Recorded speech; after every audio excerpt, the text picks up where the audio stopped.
Assalamualaikum dan selamat sejahtera.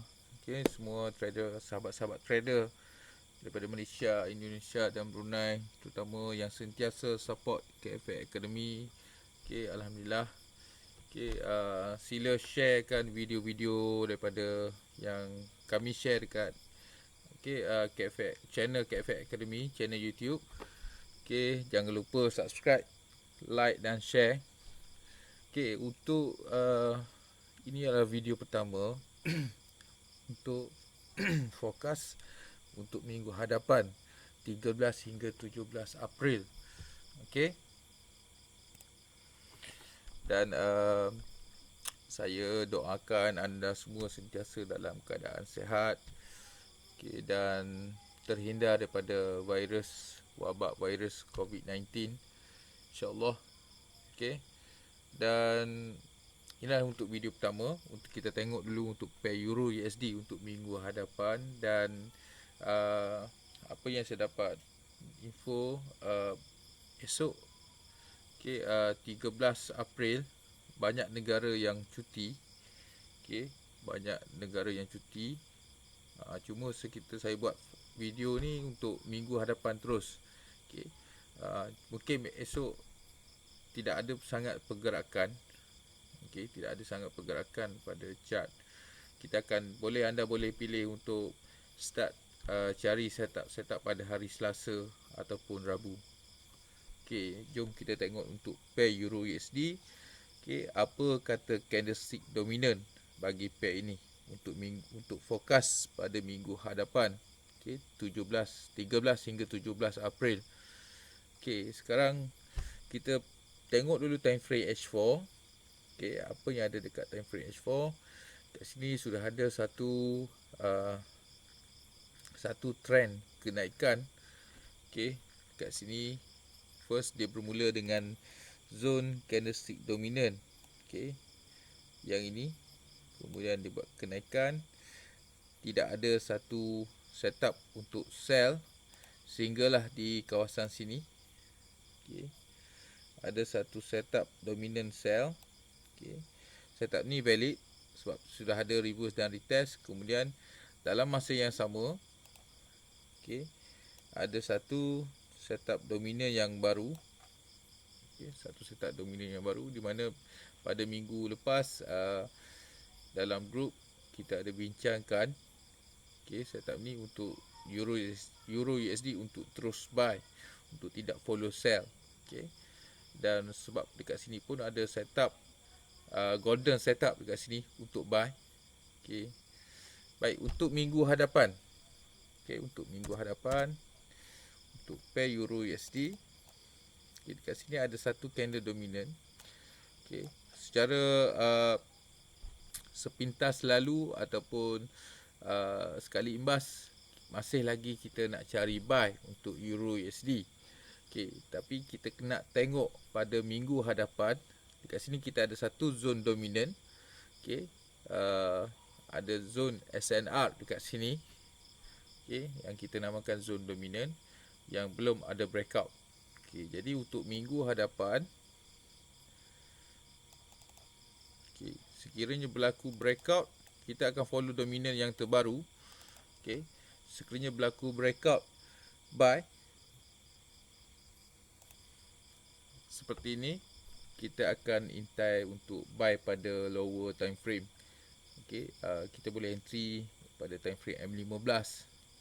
Cari setup price action pada time frame M15 untuk kita entry buy.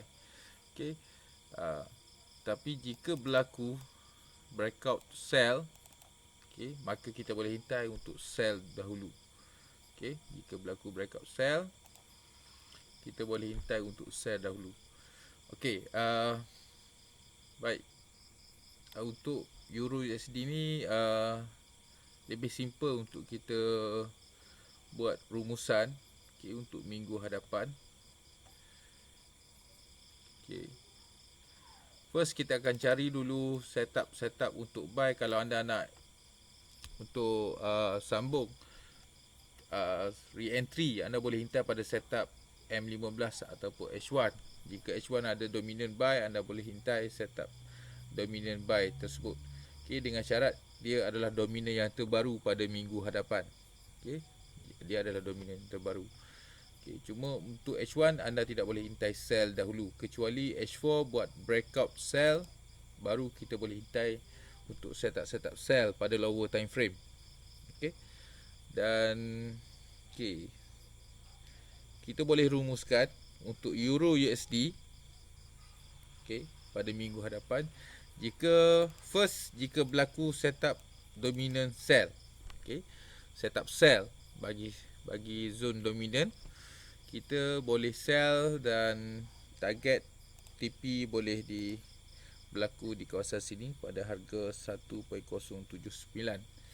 Okey, jika berlaku dominant breakout sell dekat sini menunjukkan seller kuat. Okey, jika berlaku breakout sell bermaksud seller cuba menguat. Okey, sehingga anda boleh sell sehingga tidak ada tanda-tanda untuk buat kenaikan. Okey, tanda awal biasa berlaku pada time frame H1. Jika berlaku dominant buy pada time frame H1, kemungkinan akan berlaku reversal. Okey, untuk lawan setup pada time frame H4. Okey, tapi selagi tidak berlaku dominant buy, okey, first anda mesti ingat mesti berlaku breakout dulu. Okey, berlaku breakout sell baru kita boleh follow sell pada time frame kecil. Okey. Okay, jika tidak ada setup pada time frame H1, tidak ada setup dominant buy, dia akan terus buat perturunan dan sampai dekat support di sini. Okey, itu kebarangkalian jika berlaku sell. Senang saja, anda tengok jika breakout sell, kita akan intai sell. Okey, ini contoh jika berlaku breakout buy. Okey, jika berlaku breakout buy, okey, contoh dekat sini, maka kita akan sambung lagi untuk buy. Dan TP kita boleh setkan, ini cadangan sahaja. Okey, cadangan TP anda boleh setkan pada harga dekat sini. Okey, selagi tidak ada dominant breakout sell, selepas berlaku breakout buy, kita akan cari setup entry pada lower time frame. Macam mana kita nak cari ataupun nak intai setup entry pada lower time frame tu, anda kena lihat video-video yang saya sudah share sebelum ni, terutama berkenaan CS dominant. Okey, berkenaan CS dominant dan multi time frame. Okey. Baik, jika berlaku breakout buy, maka kita akan intai buy pada setup yang kecil, itu pada lower time frame.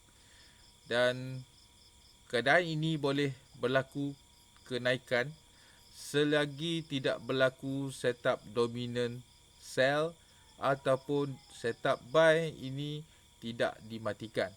Okey, ini contoh jika berlaku dominant yang breakout buy, okey, maka valid untuk buy, dia akan terus buat kenaikan, boleh sampai pada harga 1.103 dan ataupun 1.111.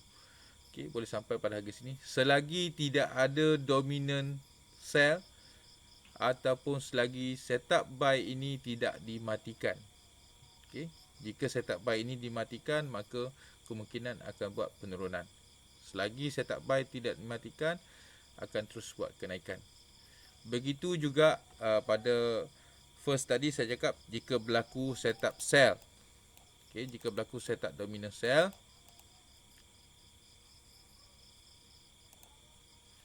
okey, jika berlaku setup dominant sell, maka dia akan terus buat penurunan. Okay, intai setup entry pada lower time frame. Selagi tidak ada setup dominant buy ataupun setup dominant sell ini tidak dimatikan, dia akan terus buat penurunan. Senang dan simple saja setup ni, InsyaAllah. Okay, semoga anda semua profit.